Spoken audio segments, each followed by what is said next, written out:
دوستو، رسول اللہ صلی اللہ علیہ وسلم نے ارشاد فرمایا، تمہارا رب اپنے بندے کی اس بات سے خوش ہوتا ہے جب وہ کہتا ہے کہ اے اللہ میرے گناہ بخش دے، کیونکہ تیرے سوا کوئی اور ذات نہیں جو گناہوں کو معاف کر سکے۔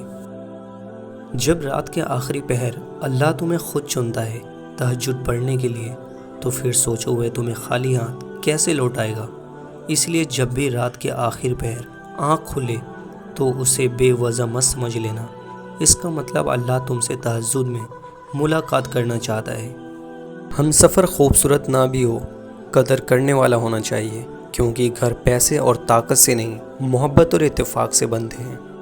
دوستو، حضرت علی نے ارشاد فرمایا، 3 چیزیں انسان کو اللہ سے دور کرتی ہیں: اپنے اعمال کو زیادہ سمجھنا، اور اپنے گناہوں کو بھول جانا، اور اپنے آپ کو سب سے بہتر سمجھنا۔ ان لفظوں سے مجھے بہت ہمت ملتی ہے کہ جہاں تک تمہارا گمان بھی نہیں جاتا، اللہ وہاں سے وسیلے بناتا ہے، اور جب اللہ تمہارے دل سے کسی چیز کا خیال نہیں نکالتا تو وہ اسی چیز کو تمہاری حقیقت بنا دیتا ہے۔ صبر کرنے سے اللہ وہ بھی دیتا ہے جس کی امید نہیں ہوتی، اور مانگنے سے وہ بھی مل جاتا ہے جس کی امید ختم ہو جاتی ہے، اور جو نصیب میں نہ ہو اسے تڑپتی ہوئی دعائیں مقدر میں لے آتی ہیں۔ دوستو، رب کو راضی کرو، کیونکہ دنیا کسی سے راضی نہیں ہوتی۔